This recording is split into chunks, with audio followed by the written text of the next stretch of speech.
Does Jake Paul need to quit boxing? Let's get into it, guys.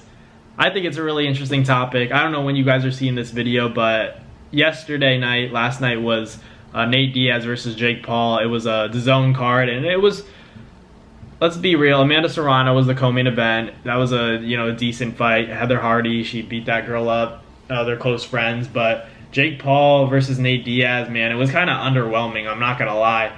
It was just not. It wasn't it. It was a lot of ugly boxing. We know that Jake Paul's not really a professional boxer. Like, okay, technically you fought Tommy Fury, you can be a professional boxer. The term professional boxer is really loose nowadays, as a lot of us know, but not to take anything away from Jake Paul. I think, there's a market for what he's doing.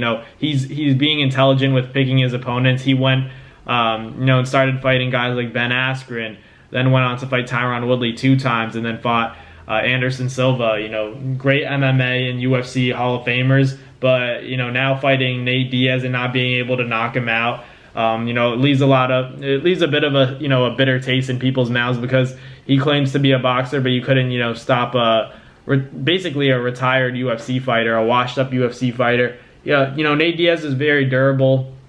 A lot of people talked about how Jake Paul was going to knock him out, but I also know a little bit about the UFC, so I knew that Jake wasn't really going to knock him out. I was really pessimistic about that potentially happening, because I know Nate. I've seen a lot of his fights, and throughout the years, he's never really shown a lack of a gas tank. At the end of the fight, it seemed like he was actually the one wearing out Jake, so that was interesting to see. I just think that, I also know Jake Paul, he was, very popular from my generation when I was younger, when I was in high school, and it was just interesting to see, everything he's been able to do, within the sport of boxing, because he has a name. It's kind of similar to how Terrence Crawford and Errol Spence, haven't sold as much as Ryan Garcia and Tank, because in their own way, they're full-time boxers, referring to Ryan and Tank, but at the same time, they have that social media presence and that following that has allowed them to, sell more pay-per-view buys than,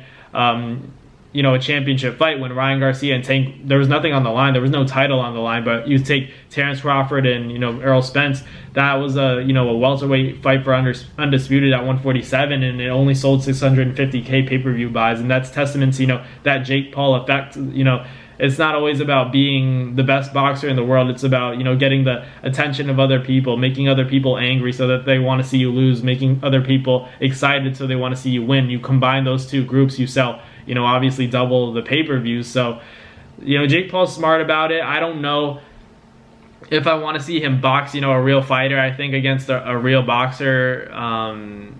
Obviously, Tommy Fury's technically, he's a real professional boxer, so you got to give that to Jake, and I thought he put up a good fight against Tommy, and, I don't think he won the fight, but still respect to him for being able to compete, and it was a pretty close fight in my opinion.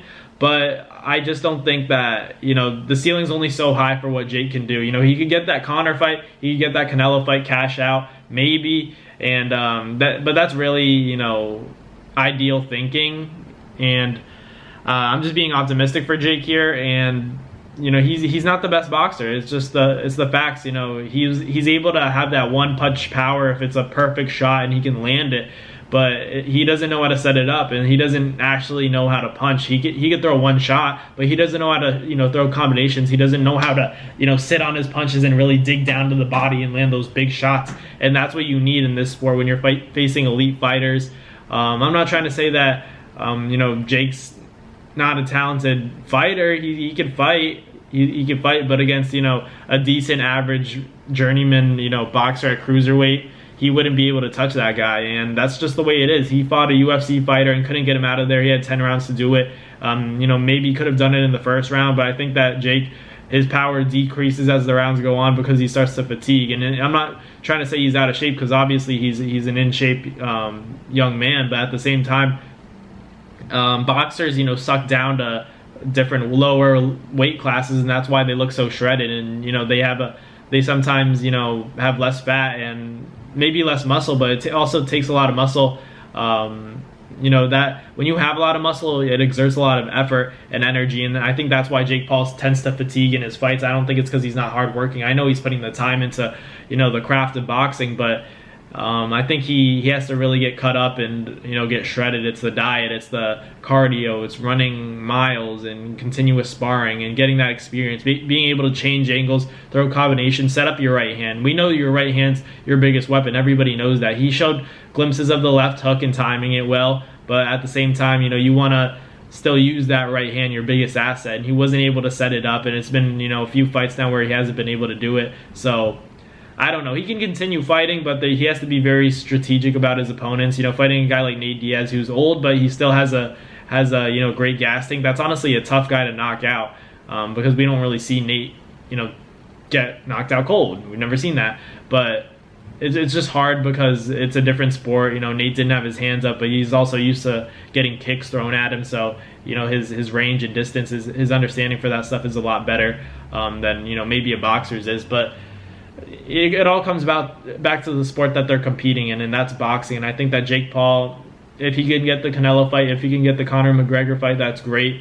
But, you know, if not, you stick to fighting these washed up MMA fighters, and, you know, you make a bag there, because I'd stay away from the real boxers.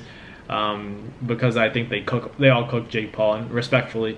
But let me know in the comments what you guys think. I know you guys don't like when I talk about Jake Paul, but it's in the news. It was a fight this weekend, so I thought I'd break it down and let you guys know what I thought about it. But thank you guys for watching. Like, comment, and subscribe, and I'll catch you guys next time. Peace. That's going to do it for another Naz Fight Media video, guys. Thank you guys so much for watching. It's been your boy, Matt Nabong, with another video. Hope you guys enjoyed it all. Thank you guys for the constant support. Salute to y'all always. It's been your boy.